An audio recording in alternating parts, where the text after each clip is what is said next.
Hey everybody, and welcome back to another episode of The Dex, where we bring you trivia and battle strategies for a different Pokemon each week. I'm Construction Worker Alex. And I'm Pokekells. This week's a good one, so let's waste no time. Get ready to rock and roll with Gigalith. No bad puns allowed. Excuse me, are you the bad joke king lecturing me on puns?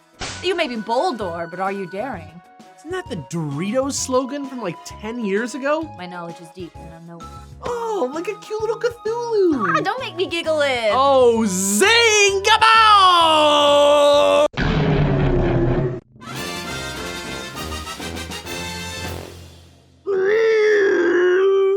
Alright, so Gigalith is a quadrupedal rock creature that was discovered 100 years ago after an earthquake opened a fissure in the ground. They contain so much energy that it leaks out of them into these bright red crystals that can absorb solar energy and turn it into beams of pure sunlight. This thing is not messing around.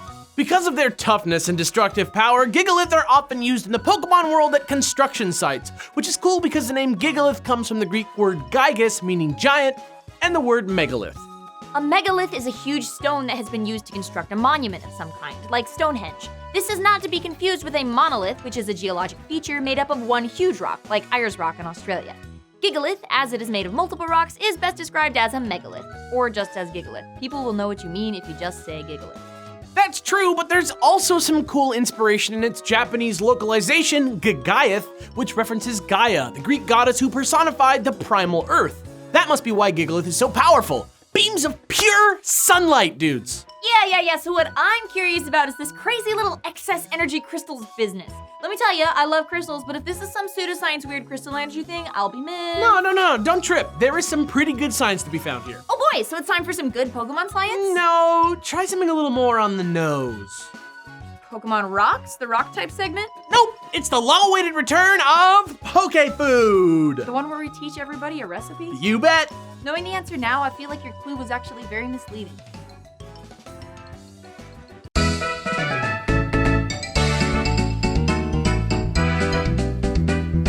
Alright, so this one's an easy one. All you need is water, lots of sugar, a pot and stove, wooden skewers, and some tall, skinny cups. Science meets cooking today so we can see how crystals grow and make some delicious rock candy.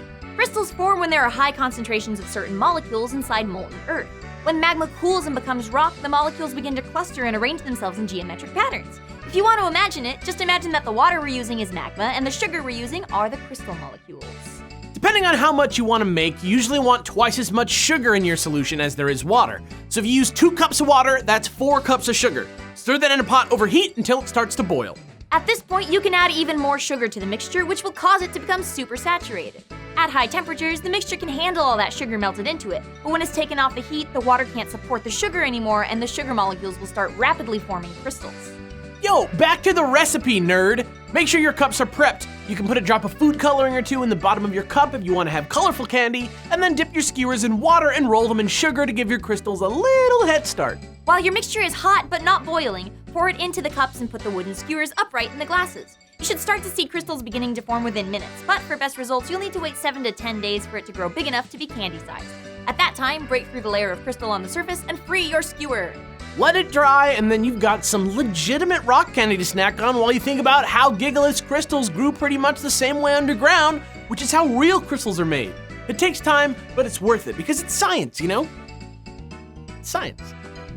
You know.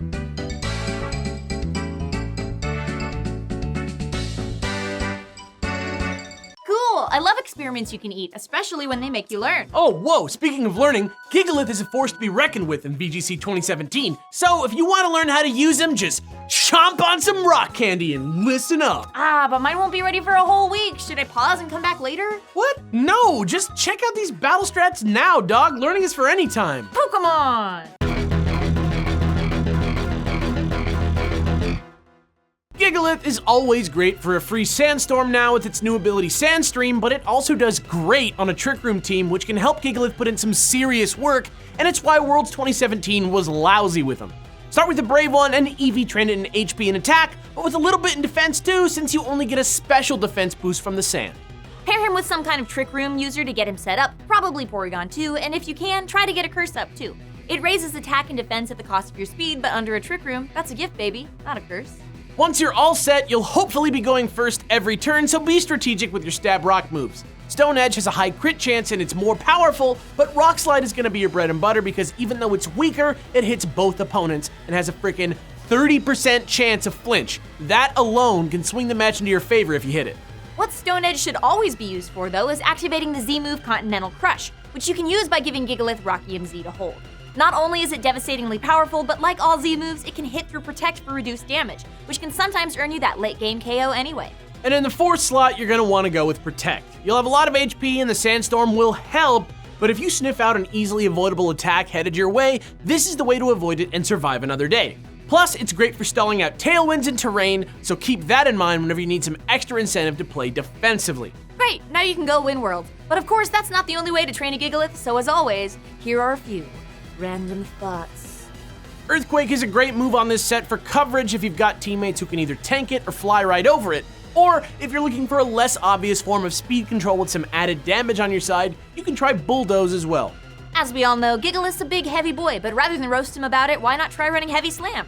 Heavy Slam is a great move for hitting all of the common fairy types like the Tapus and Mimikyu, but especially Alolan Ninetales, who takes 4 times damage from it. I don't think Aurora Veil can save it from that. And finally, if you've got another Z-move user you've been dying to try out, other great hold items for Gigalith include Figgy Berries, Assault Vests, or even Weakness Policies, and he's got plenty of extra coverage attacks to take advantage of an open move slot or two, so, go crazy, dude.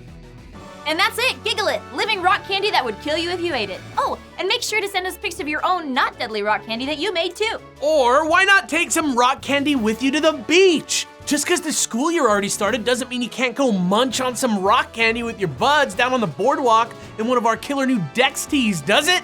In fact, why not grab one right now by following the link in the description to the yeti.com/thedex. Yeah, and while you're down there, you should also check out the Dex Discord, where not only is there something for every kind of Pokemon fan, but we've also just started hosting tournaments and streams down there too. For more dope Pokemon trivia and strategy, click one of these huge box thingies, and if you have a free moment, take a second to acknowledge all of our wonderful Patreon patrons, because not only are they supporting something that we love to make, they're also physically supporting us by holding this soundstage up with their muscular arms. I'm construction worker Alex. And I'm Pokekells. Tune in next week for a nice old episode of The Dex.